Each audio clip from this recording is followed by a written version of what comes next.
Assalamualaikum warahmatullahi wabarakatuh. Bismillahirrahmanirrahim. Salam sejahtera bagi kita semua. Semoga senantiasa diberikan kesehatan dan perlindungan oleh Allah Subhanahu wa taala dimanapun kita berada. Perkenalkan, nama saya Muhammad Saifur Rahman, NIM E 2019-2209 dari Fakultas Ekonomi Bisnis Islam, Prodi Ekonomi Syariah.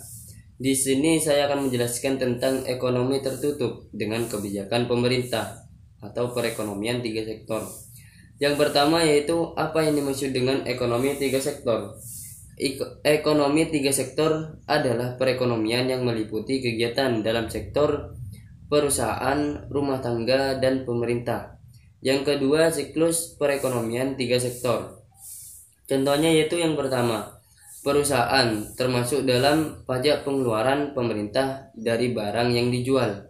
Yang kedua yaitu pemerintah, yaitu pembelian barang dan lain-lain, perusahaan, pajak industri. Yang ketiga yaitu rumah tangga, beli barang, bayar pajak, perusahaan, pemerintah, dan pendapatan yang bekerja. Dan yang selanjutnya yaitu adanya campur tangan pemerintah menimbulkan dua perubahan penting. Yang pertama yaitu pungutan pajak pemerintah atau T, menambah pengeluaran agregat atau AE pada industri dan rumah tangga.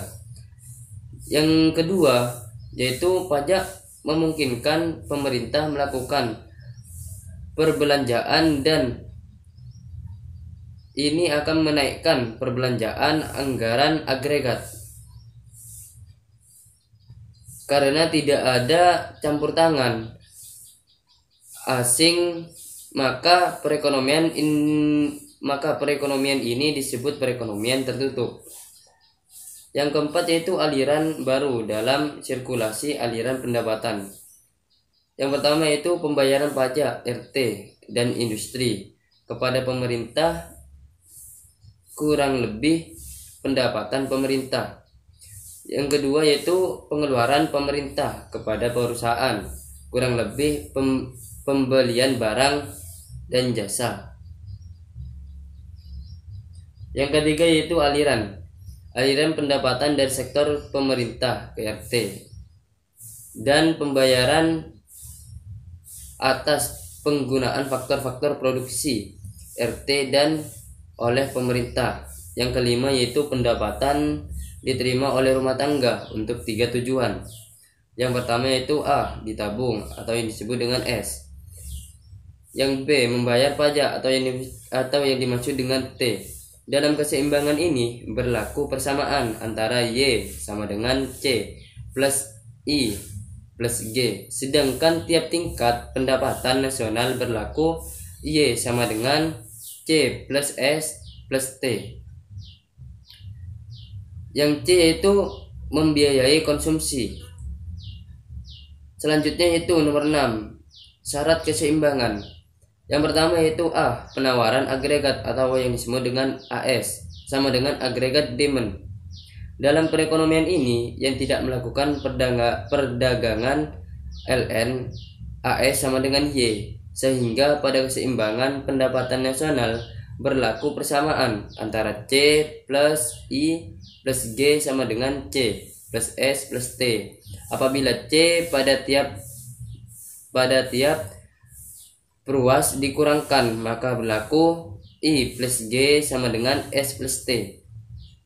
I plus G adalah suntikan, tetapi S plus T adalah bocoran. Selanjutnya itu pajak langsung dan tidak langsung. Pajak langsung, jenis pungutan ini pemerintah yang dibayar langsung oleh pihak yang wajib membayar pajak.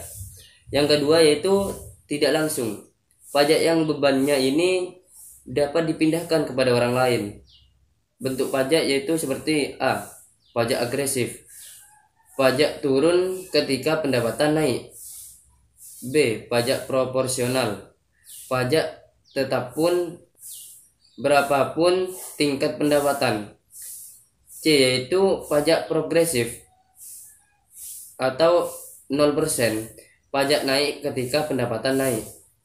Yang kedelapan yaitu efek pajak. efek pajak terhadap konsumsi dan tabungan.